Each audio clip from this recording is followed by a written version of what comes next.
It has been quite some time since we last had the pleasure of welcoming the segment dedicated to the historical myths about various countries.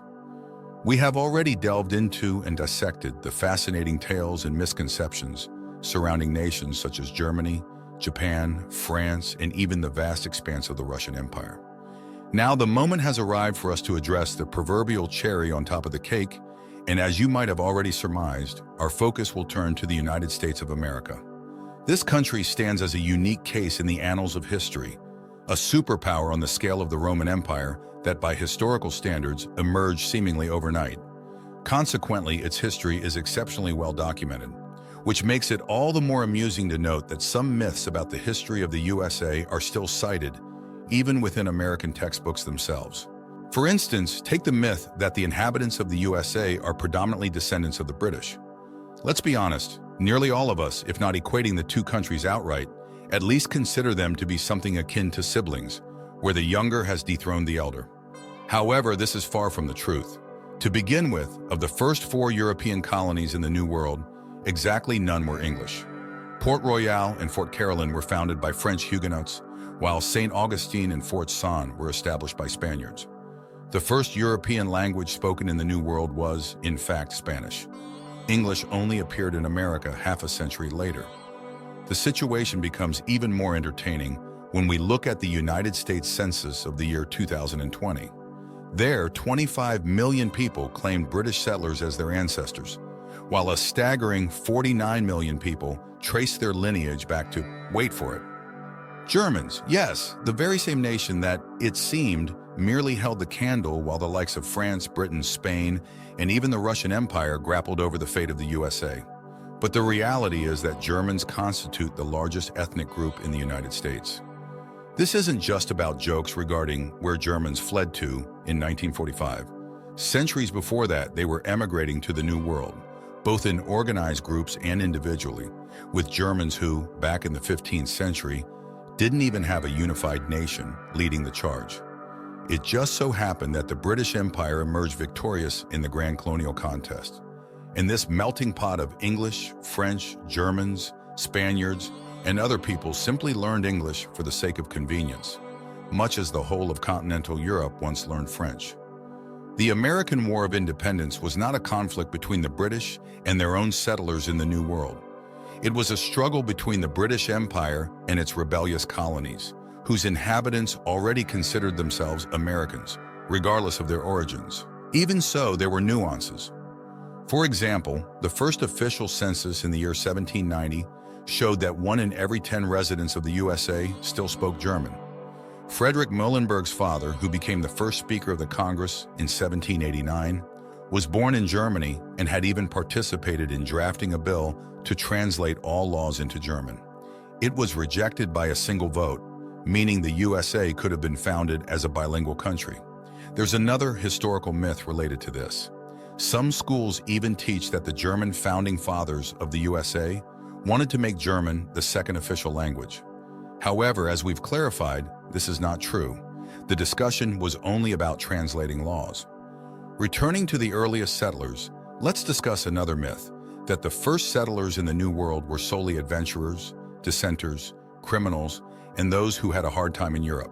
While there were indeed many such cases, the reality was more nuanced.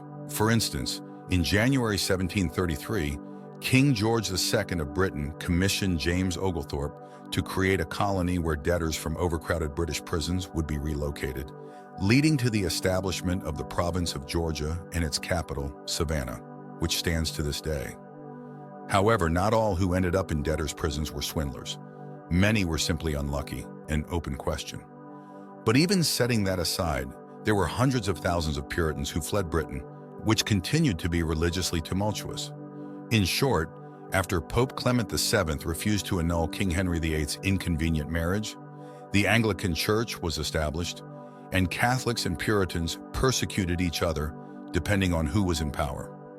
This led to the Pilgrim Fathers, who were persecuted Puritans, setting sail on the Mayflower, marking the beginning of the USA's history. They were not criminals, lowlifes, or thrill seekers. In fact, quite the opposite. The situation was ironically amusing because both the Mayflower and subsequent ships were mostly filled with relatively affluent individuals who suddenly realized that in the New World, servants wouldn't bring tea, and the food desperately tried to kill you. This led to the high mortality rate among the early colonists. If the first colonists had been adventurers and criminals, it's unlikely that the mortality rate in Jamestown would have been 80%. Sir Walter Raleigh, a favorite of Queen Elizabeth, founded the first settlement in America at Roanoke 20 years before Jamestown, rarely mentioned in textbooks because he filled his ships with nobles, naturalists, scientists, and artists, all those capable of writing a book but with little idea about kindling a fire. The Roanoke colony ended with the mysterious disappearance of all its inhabitants. But that's a story for another time. The reality is that there were not as many outright criminals and fugitives in British America, certainly fewer than the Puritans fleeing for religious reasons. This leads to the next myth about freedom, that romantic colonists went to the New World for religious liberty. While this is etched into the stones of any textbook, the reality is less idyllic, and the Puritans, upon receiving their first colonies, immediately began to oppress representatives of other faiths. In most colonies until the 18th century, only Puritans could vote, and Jews and Christians were barred from holding public office. Even in the original U.S. Constitution, there is no mention of the separation of church and state. Individual states could establish an official religion and prohibit non-believers from defecating. The Amendment on Freedom of Religion was only adopted in 1791, and even then, it remained a subject of numerous disputes. Democracy was never a subject of dispute in the USA, ironically because the Founding Fathers never questioned its existence. John Adams, a Founding Father, wrote that the states are a nation of laws, not men, and democracy was not on the agenda. Consequently, Adams proposed a mixed system with elements of monarchy in the president, aristocracy in the Senate, and democracy in the House of Representatives, a system that still operates today, albeit with minor changes. For instance, until 1913, U.S. citizens did not elect senators. They were appointed through elite consensus, and the concept of voting was quite metaphorical. Now, the population does elect senators, but the system established by the Founding Fathers remains largely intact. Firstly, it allows for almost indefinite tenure in Congress. And secondly, U.S. citizens still do not directly elect the president. That is done by electors, as was most vividly demonstrated in the year 2000 when Al Gore received more votes than George Bush, but the latter became president. Our story will continue with the War of Independence, which, like any conflict, is shrouded in myths, legends, and romance. The main legend is that of the struggle for freedom from the oppressive grip of Britain. In reality, as any time traveler would tell you, things were quite different. The cause of the American War of Independence was precisely because Britain managed its colonies in the New World with a lackadaisical approach. It's important not to confuse disloyalty to the colonies with sheer indifference. There were reasons for this. Under the Treaty of Paris in 1763, which ended the 7 Years' War, Britain gained vast territories in America.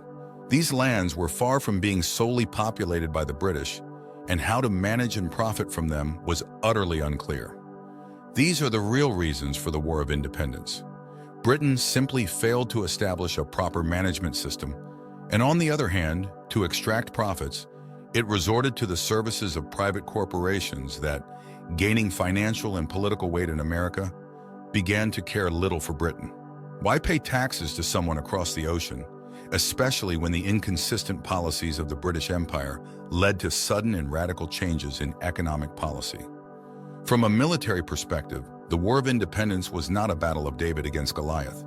It's worth remembering that the world's population only began to grow explosively from the 19th and truly from the 20th century. In 1775, at the start of the conflict, Britain had a population of around 8 million people, while the USA had about 3 million, some of whom, of course, supported Britain. The merciless ocean at least leveled the playing field, and even if Britain was in Mexico's place, the differences in economies and demographics were not so monstrous as to speak of David and Goliath. Thus, one should not underestimate the achievements of the British troops in the conflict. They fought not against Native Americans, but against an almost equally powerful army, or rather, Armies, as the USA did not fight for independence alone. This is something that is often overlooked in all textbooks. From 1778, France joined the side of the USA in the war, followed by Spain in 1779 and the Netherlands in 1780. France even officially sent an expeditionary force of nearly 10,000 men, which was a huge army for those times. More importantly, it was an army with naval support, which was critically important for American fighters. The last major battle of the American Revolution was the Siege of Yorktown, and after losing it, Britain began peace negotiations. At the surrender in Yorktown, 2 representatives from each side were present, 2 British and 1 American and 1 Frenchman, which speaks volumes about the white flags and France's terrible military history.